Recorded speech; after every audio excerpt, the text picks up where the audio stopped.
नमस्कार दर्शक बंधु मु आपन सूर्य आपण आज दुईटी हेल्थ टिप्स नहीं आसी आसन देखा हेल्थ टिप्स कौन कौन।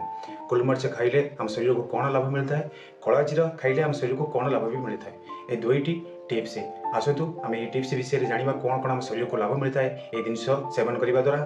दर्शक बंधु गोलमरीच खाइले आम शरीर चर्बी ह्रास हबार कम होता है। आउ गोटे कलाजीरा खाइले आम शरीर को विभिन्न प्रकार रोग भल होता है। कलाजीरा तेल जेकोसी भी आप कलाजीरा व्यवहार कर खाଇବା सागर आपन को यह सब फायदा मिलता है।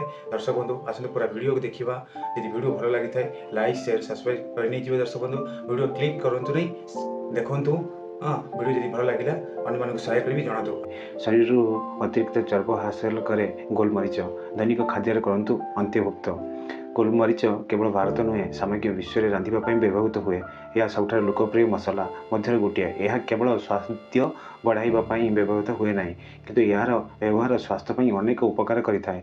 शीत दिन गोलमरीच उपकार कम नुहे। यह माध्यम आप काश थंडा गल जत्र भली समस्या को दूर करें, कारण ए प्रचुर आंटीबैक्टेरियल एवं आंटी इन्फ्लेमेटरी गुण रही जहाँ केवल जंत्रणु मुक्ति दे न था बरं संक्रमण रक्षा करें। आज आम शीत दिन गोलमरीच खाଇବା स्वास्थ्य उपकारिता विषय आलोचना करवा। आसत जाना एगुड़िक कौन रोग प्रतिरोधक शक्ति वृद्धि करे। शीत दिन रोग प्रतिरोधक शक्ति बहुत प्रतिकूल प्रभाव पड़ता है एवं रोग विरुद्ध लड़बार क्षमता ह्रास पाइबार लगे। यही क्षेत्र में गोलमरीच व्यवहार करा उचित, कारण एथिरे आंटीऑक्सीडेंट रोग प्रतिरोधक शक्ति को बढ़ाइबार प्रभावशाली होता है। कोष्ठकाठिन्य मुक्ति। शीत दिने हेउथुबा कोष्ठकाठिन्यर समस्या गोलमरीच व्यवहार कले दूर हो पार। एथि आपण खाद्य गोलमरीच मिशातु। गंठी जंत्रणु मुक्ति। शीत दिन गंठी जंत्रणा समस्या बहुत बढ़ी था। आजिकल यही समस्या युवक मान देखा कोरोना पर अवस्था अत्यंत खराब हो जापरी परिस्थिति में गोलमरीच आपण को यही जंत्रणु बहुत आराम देव।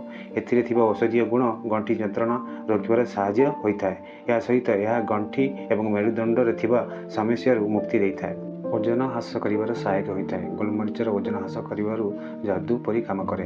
यदि आपण यहाँ ग्रीन टी सहित मिसई पीती तेरे आपन को भल फलाफल पाइबे। ओजन ह्रास कर बहुत लाभदायक हो एवं द्रुत ओजन ह्रास हो पारे। गोलमरीच गुंडरे मिलुवा फाइनोट्रिक्स अतिरिक्त चर्बी तड़ाइबा को बहुत साहाय्य करें। दर्शक बंधु आपण मैंने गोलमरीच विषय तो जानिले, आसने दर्शक बंधु कला जीरा विषय में जाना। हाँ दर्शक बंधु आसतु कला जीरा खाइले आम शरीर को कौन लाभ मिलता है आसतु पूरा वीडियो देखा। स्किप करते नहीं दर्शक बंधु वीडियो देखूँ से वीडियो लास्ट में यदि वीडियो आपको भल लगुच आप सब्सक्राइब कर आप चैनल को बेल आइकन दबी दिंतु। आसन दर्शक बंधु वीडियो भीतर को जावा। कला जीरा खाइले आम शरीर को कौन लाभ मिलता है। रोषे घरे व्यवहृत होता मसला गुड़िक मध्य गोटे हूँ कला जीरा। यह देखा कला रंगर। आयुर्वेदिक विशेषज्ञ मत अनुसार कला जीरा शरीर में अनेक रोग को भल करें। आसतु जाना कला जीरा स्वास्थ्य जनित क्यों लाभ मिलता है। नंबर 1 टाइप 2 डायबिटीज पीड़ित व्यक्ति प्रतिदिन कला जीरा खाइबा उचित। याद्वारा शरीर में तैयारी होता ग्लूकोज कम होता है एवं इन्सुलिन तैयारी होगा क्षमता बढ़ी था। आहरी शरीर में बीटा सेल कार्य देखा वृद्धि पाई था। नंबर 2 सप्ताह को 2 थर कला जीरा खाइले हाइपर टेंशन मुक्ति मिलवा सहित रक्तचाप नियंत्रण रही है। नंबर 3 कला जीरा को पानी में फुटाई बात मारुवा रोगी को यार पानी पीवा दिंतु देखिए बात रोग भल हो। नंबर 4 कफ समस्या थिले कला जीरा तेल खातु। यार तेल खाली पेटर खाइले अनेक रोग भल होता है। नंबर 5 कला जीरा त्वचा संबंधी रोग को ठीक करें। या खाइले त्वचा कोमल और उज्जवल होता है। नंबर 6 कला जीरा तेल केशर लगाइले केश कला होता है। नंबर 7 जो मानक दांत समस्या रही किंबा दांत पोक खाऊँगी से राति शुवा पूर्व तोलारे कला जीरा तेल लगातु। दांत मूल लगे शुंतु देखिए दांतर थी बैक्टेरिया नष्ट हो।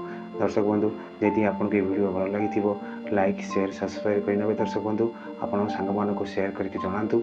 आपण यूट्यूब चैनल सब्सक्राइब करनी। आपण नुआ नुआ वीडियो हेल्थ वीडियो यथाशीघ्र पहुँचापी बेल आइकन दबाई दिंतु। नमस्कार दर्शक बंधु।